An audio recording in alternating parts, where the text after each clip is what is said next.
Hey guys, I T R one for assessment year 22-23 यानी अगर आप 20-21 के रिटर्न भर चुके हैं, अब 21-22 यानी फाइनेंशियल ईयर 21-22 के रिटर्न भरने का टाइम आ गया है, जिसके लिए फॉर्म्स नोटिफाई हो गए हैं CBDT द्वारा, central board of direct taxes. और अब आई टी आर वन का फॉर्म मैं आपके सामने डिस्कस कर रहा हूँ कि क्या है इसके अंदर। आई टी आर फॉर्म कौन भर सकता है, ये तो हम पहले भी जान चुके कई वीडियोज़ के अंदर, कि आप अगर इंडिविजुअल हैं, रेजिडेंट हैं, ऑर्डिनरी रेजिडेंट हैं, तो और आपकी इनकम 50 लाख तक है सैलरी से, एक घर से, अदर सोर्सेज से, या फिर एग्रीकल्चर इनकम 5,000 रुपये तक, तो आप आई टी आर वन फॉर्म भरने के लिए एलिजिबल हैं, सहज फॉर्म भरने के लिए एलिजिबल हैं। ठीक है, ये उनके लिए नहीं है जो डायरेक्टर हैं कंपनीज के अंदर, या जिन्होंने अनलिस्टेड इक्विटी शेयर्स में इन्वेस्टमेंट कर रखी है, या फिर जिनका TDS सेक्शन 194N के अंदर डिडक्ट होता है, या फिर जिनके पास इनकम टैक्स डेफर है, जिनका ESOPs पे। ठीक है, तो ये कुछ कंडीशंस हैं किस पे एप्लीकेबल है। जनरली एक आम आदमी जो सैलरीड एम्प्लॉय होता है उस पर आई T R one form applicable होता है। अब ये फॉर्म पिछले साल के फॉर्म से ज़्यादा चेंज नहीं है इसके अंदर। इंपॉर्टेंट चेंज जो इसके अंदर आएगा, जो आपने थंबनेल में देखा होगा, वो है 7th provision of income tax act, जो सेक्शन 139 सब सेक्शन 1 के अंदर इंसर्ट हुआ है। तो अब देखिए, इसके अंदर जनरली है आपका पैन नंबर आ गया, name, middle name, email address, mobile number, आपकी क्या स्टेटस है, आपने कौन से सेक्शन के अंदर आप इसको फाइल कर रहे हो, आप कैसे एम्प्लॉय हो, एक्सेट्रा एक्सेट्रा। रिवाइज कर रहे हो तो क्या डेट है, रिस्पॉन्स आपने क्या किसी नोटिस के अगेंस्ट किया है। अब जो इंपॉर्टेंट पॉइंट है जो पिछले ITR के अंदर था, वो A20, are you opting for new tax regime under section 115BAC। क्या आप नए टैक्स स्लैब में जाना चाहते हो जिसके अंदर टैक्स स्लैब 5%, 10%, 15% है? वो बेनिफिशियल है या नहीं है, वो आपकी अपनी कैलकुलेशन से आपको पता लगेगा। मेरे हिसाब से अगर आप डिडक्शंस क्लेम करते हैं तो आपको एक कॉस्ट बेनिफिट एनालिसिस देखना पड़ेगा कि आपका इस सेक्शन में जाने का बेनिफिट है या नहीं है। जनरली जो हायर डिडक्शन क्लेम करते हैं उनको एग्जिस्टिंग टैक्स स्लैब में ही रहना चाहिए, नए स्लैब में नहीं जाना चाहिए। तो मैं तो ये प्रेफर करता हूँ अपने लिए, जिनकी डिडक्शन ज़्यादा हैं वो नो करें इसको।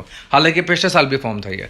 अब जो A21 है वो बहुत अच्छा एक चीज़ आई है इसके अंदर, कि क्या आप 7th प्रोविजन ऑफ 139(1) के अंदर रिटर्न भर रहे हैं। एक्चुअली जनरली क्या होता है, सेक्शन 139(1) ये बोलता है कि आपको अपने रिटर्न्स तभी भरनी है ITR जब आपकी टैक्सेबल इनकम थ्रेशहोल्ड लिमिट, यानी 2.5 लाख रुपए, 3 लाख रुपए, डिपेंड करता है आप सीनियर सिटीजन हैं या क्या हैं, उनसे ऊपर है। तो अगर आपकी रिटर्न के इनकम 2.5 लाख रुपए से ऊपर नहीं है तो आपको रिटर्न्स भरने की ज़रूरत नहीं है। लेकिन 7th प्रोविजो कुछ सिनेरियोज मेंशन करता है, 1, 2, 3, और नीचे देखो ब्लू कलर का और लिखा है। ब्लू कलर का मतलब ये चेंज है इस फॉर्म के अंदर। तो 1, 2, 3 तो ऑलरेडी थे, 4 भी डाल दिया इसके अंदर, और ये बोला है कि अगर ये 4 कंडीशंस पूरी होती हैं तो भी आपको ITR भरनी पड़ेगी, इररिस्पेक्टिव कि आपकी इनकम कितनी है। ठीक है, यानी अगर आप ये 4 कंडीशंस मीट करते हैं तो आपको अपनी ITR भरनी पड़ेगी। अब ये 4 कंडीशंस क्या हैं वो देखते हैं। ये 4 कंडीशंस देखिए, 1, 2, 3 तो है ही। 4th कंडीशन में बोला गया कि CBDT time to time notify कर सकता है कुछ ट्रांजेक्शंस को जो इसके अंदर कवर होती है, यानी कोई स्पेसिफिक नहीं है इसके अंदर, इसमें कोई एक ट्रांजेक्शन नहीं है, लिस्ट ऑफ ट्रांजेक्शंस है। नाउ अब वो क्या है, नीचे देखिए, जो इंपॉर्टेंट है, स्लाइड्स वीडियो का जो क्रक्स है वो यही है। रिसेंटली 21 अप्रैल को, अभी कुछ दिनों पहले ही, एक नोटिफिकेशन इशू करी थी CBDT ने 37 नंबर की, जिसके अंदर 4th पॉइंट जो है, 4th क्लॉज जो है 7th प्रोविजन का, उसे ट्रिगर किया गया है और उसके अंदर कुछ चीज़ें डाली गई हैं वाया रूल के अंदर। रूल 12AB इंसर्ट किया गया है इनकम टैक्स रूल्स 1962 के अंदर। तो अब 7th प्रोविजन प्लस आपका जो पूरा का पूरा 7th प्रोविजन है वो क्या समराइज होता है वो नीचे देखिए। Mandatory furnishing of income tax return कौन करेगा, कंपनी और फर्म के अलावा बात कर रही है। ठीक है, if any of the following condition is fulfilled, तो आपको रिटर्न भरनी मैंडेटरी है। पहला कंडीशन तो सिंपल ही है, वो तो 139(1) का ही पार्ट है, not a provision part, where the total income exceed the basic exemption limit, यानी 2.5 लाख रुपए से ऊपर आपकी इनकम है तो आपको रिटर्न भरनी है, नो डाउट। अब 7th प्रोविजन का पॉइंट नंबर 1, अगर आपने अपने करंट अकाउंट्स में, सारे करंट अकाउंट में या एक करंट अकाउंट के अंदर सारे मिला के, मतलब अगर आपका 1 है तो 1, 10 है तो 10, सब मिला के आपने 1 करोड़ रुपए से ऊपर फाइनेंशियल ईयर में जमा किया है, तो आपकी इनकम चाहे 2 रुपये भी ना हो, ठीक है, आपको ITR भरनी ही पड़ेगी। ठीक है, क्योंकि गवर्नमेंट ये जानना चाह रही है कि जिस बंदे ने 1 करोड़ रुपए तक का अकाउंट में डिपॉजिट किया हुआ है करंट अकाउंट में, उसकी इनकम 2.5 लाख रुपए भी नहीं है, ये डाइजेस्ट करना मुश्किल है, और अगर नहीं है तो कोई दिक्कत नहीं, आप रिटर्न भरो, दे विल स्क्रूटनाइज। नेक्स्ट, आपने फॉरेन ट्रैवल पे 2 लाख रुपए से ऊपर का खर्चा किया हुआ है साल के अंदर, तो भैया जिसकी इनकम 2-2.5 लाख रुपए साल की नहीं है वो फॉरेन ट्रैवल पे इतना खर्चा कर रहा है, तो उसका सोर्स ऑफ इनकम गवर्नमेंट जानना चाहती है। ठीक है, मे बी उसको गिफ्ट मिला हो, बट आप उसको डिस्क्लोज करें अपने रिटर्न में। इलेक्ट्रिसिटी बिल किसी ने 1 लाख रुपये से ऊपर का पे किया हो, देखो इलेक्ट्रिसिटी बिल 1 लाख रुपए से साल के अंदर ऊपर पे करना एक माना जाता है कि आप अच्छी कंजम्पशन कर रहे हैं, तो अच्छी कंजम्पशन कर रहे हैं तो उसके लिए आपको इनपुट्स कहाँ से मिल रहे हैं वो गवर्नमेंट जानना चाहती है। ये तो 3 पॉइंट थे ही ऑलरेडी। नाउ 4th पॉइंट को ट्रिगर करके 4 पॉइंट ऐड किए हैं। वो क्या? अगर आपके बिजनेस का टर्नओवर 60 लाख से ऊपर है, बिजनेस का टर्नओवर, ट्रेडिंग, मैन्युफैक्चरिंग, कैसे भी, तो आपका प्रॉफिट हो या ना हो 2.5 लाख रुपए तक आपको रिटर्न भरनी है।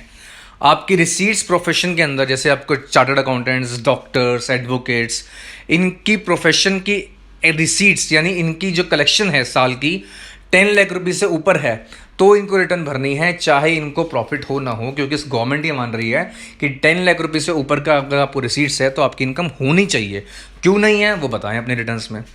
जिनका एग्रीगेट यानी एग्रीगेट मतलब टोटल TDS या TCS 25,000 से ऊपर का कट गया हो साल के अंदर, सीनियर सिटीजन्स के लिए लिमिट 50,000 है, तो जिनका 25,000 से ऊपर का TDS कटा है, गवर्नमेंट ये मान रही है भाई 10% TDS तो आपका कट ही गया होगा ऑन एन एवरेज। ठीक है, वैसे तो 1% भी रेट है, 2% भी रेट है, लेकिन गवर्नमेंट एक 10% का टेंटेटिव फ्लो लेके चल रही है, तो 2.5 लाख रुपए तक आपकी इनकम होगी तो ही तो 25,000 रुपये का TDS कटा होगा ना। तो इसीलिए गवर्नमेंट कह रही है कि अगर ये TDS कटा है तो आपने रिटर्न भरिए, हम देखेंगे कि रिटर्न भरने लायक थी कि नहीं थी। या फिर आपने अपने सेविंग बैंक अकाउंट्स के अंदर सारे मिला के जितने भी आपके पास हैं 50 लाख रुपए से ऊपर जमा करवा दिए हैं साल के अंदर, तो भी आपको आईटीआर भरनी ज़रूरी है। यानी इन कंडीशंस को पूरा करने के बाद आप ये नहीं देखेंगे कि आपकी इनकम 2.5 लाख रुपए से ऊपर है या नहीं है, you have to file mandatory income tax returns, right. यही इस वीडियो का मेन पॉइंट है, बाकी सब कुछ सेम है। मैं आपके सामने एक बार फ्लो लेके चल रहा हूँ। पार्ट बी के अंदर ग्रॉस टोटल इनकम आती है, सैलरीज आती हैं, पर्क्स आती हैं, और फिर आपका स्टैंडर्ड डिडक्शंस होती हैं, कई सारे की डिडक्शन, ग्रॉस रिसीट्स आती हैं। उसके बाद हाउस प्रॉपर्टी की इनकम आप डाल सकते हैं इसके अंदर, अगर आपको रेंटल इनकम आ रही है या फिर आप सेल्फ ऑक्यूपाइड हाउस प्रॉपर्टी है तो भी उसमें अपने लॉसेस को डाल सकते हैं इसके अंदर। अदर सोर्सेज की इनकम डाल सकते हैं, डिडक्शंस डाल सकते हैं इसके अंदर, जैसे होती है हमारी, ठीक है, 80C, 80CCC, CCD, 80G, etcetera etcetera. फिर कॉम्पिटिशन टैक्स पेबल इसके अंदर आ जाएगा, जैसे नॉर्मल आता है। अदर इन्फॉर्मेशन जैसे कि बैंक डिटेल्स आपकी, उसके बाद आपका advance tax, self assessment tax, TDS जो भी कटा है वो डिटेल्स आ जाएंगी, और वेरिफिकेशन करने के बाद फॉर्म पूरा हो जाएगा। तो फॉर्म में सिर्फ एक चेंज आया है पिछले साल से, वो क्लॉज नंबर 4 ऑफ 139(1) का 7th प्रोविजो, जिसके अंदर 4 न्यू पॉइंट्स इंसर्ट किए हैं। जो लास्ट के 4 पॉइंट्स है वो यही हैं। आपको यह वीडियो पसंद आई है तो चैनल सब्सक्राइब कीजिए। कॉन्टैक्ट इन्फॉर्मेशन मैंने दे रखी है। लिंक्डइन पे भी मैं रेगुलरली GST और इनकम टैक्स की अपडेट्स पोस्ट करता रहता हूँ यूनिक स्टाइल से, वो भी आप देखें और आप उसको फॉलो करें। Thank you very much for watching this video.